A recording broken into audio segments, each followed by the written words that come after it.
دما کو بس اف مایه گلک نامینه کو پزیشکن شرعی لسر کار بکن جبو ناز کرنا کسی مری.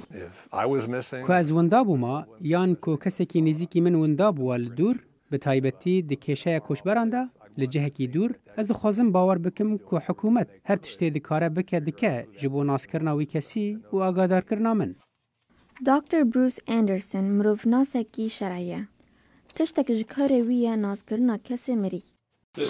اف نمونه که امجه بیابانی دردخن.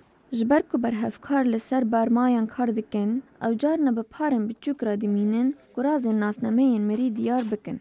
او جهه کو بنگه آگاهین FBI لسر کار دکه. سیستم استاندارد لیکولین پنجموره لیکولین لدور ناسنامه هر 10 تریلیون دکه. ددمه که دکو سیستم رید دتلی یک به یک لیکولین ببن. بکارانین سیستم نوی اجمارتنه نها FBI بنگه که آگاهیان مزن هیه جبو لیکولین کرنا پنجمورن زحمتر و دانینا برهوا پارچهین لاشان که برهفکار وان کوم دکن.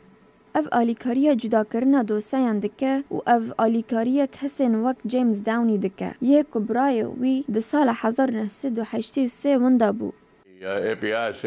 FBI دبیجه و حتی لیدان حتی مرنه و حتی آویتن نافزوی به حسی نوی زور بو لی سال در باز بون.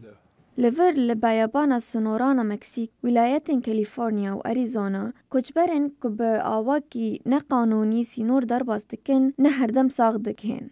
اف کسا لوی بیابانه مر ده سال 1995 لی او ناس نبو حتی سال 2017 بریا پروسه نویا FBI پنجموره. از باوم با پیرم کرم و برامه جبرولو با آواکی پروفیشنال و کسایتی جه رازیبونه یکو برسوا مالباتان بیداین. اندرسن هزارن جدوسین مرین نناس هنه و حتی انها بریا پروسه برفرها FBI پنجموره آجانس ناون بهتری 10,000 کس ناس کرن. اون که با آواکی نهینی مرن در دور 8 جوان تنه لأریزونا.